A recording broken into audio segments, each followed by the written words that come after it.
We're here with Basil Cook, better known as Buddy, and we were talking about one of my favorite characters, my mentor, Son of Guade, or Lefty, but everybody knew him as Uncle Pete.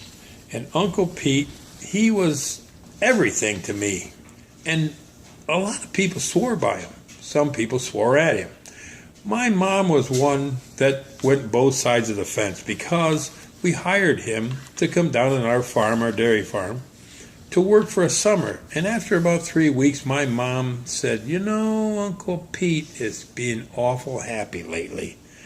There's got to be a reason." So she went out and looked around the farm, and in the pigsty, in the corner of the pig housing, she found a 30-gallon cauldron full of our trash, potato skins, banana peels, peaches, grapes, you name it, that had been fermenting under an old canvas tarp for about 3 weeks. And Uncle Pete, who was a connoisseur of the least finest alcoholic beverages in the world, was siphoning off the bottom. My mom got so mad because she had a temper.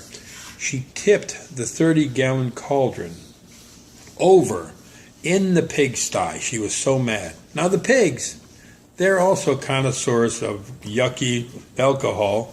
They drank and then ate every bit of mud in that pigsty, and they were laying there, rolling in the mud, humping each other, jumping the fences, jumping each other.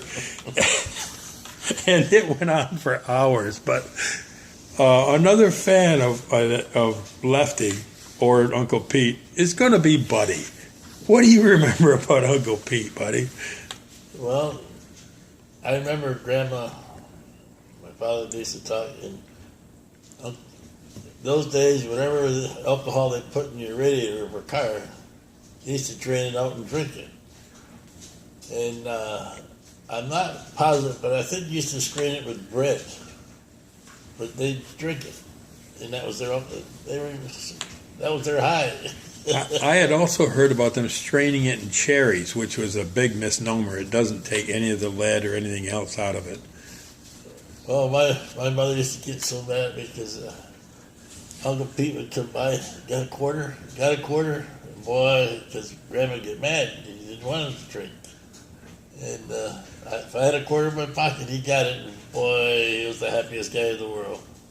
That was, I think, 1 or 2 bottles of beer.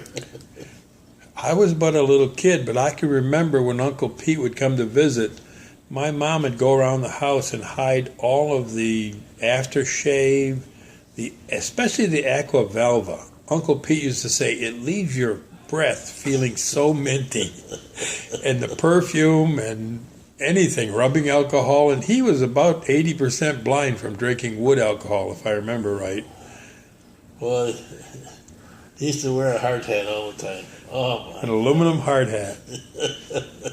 Yeah, he was something. He was a happy person.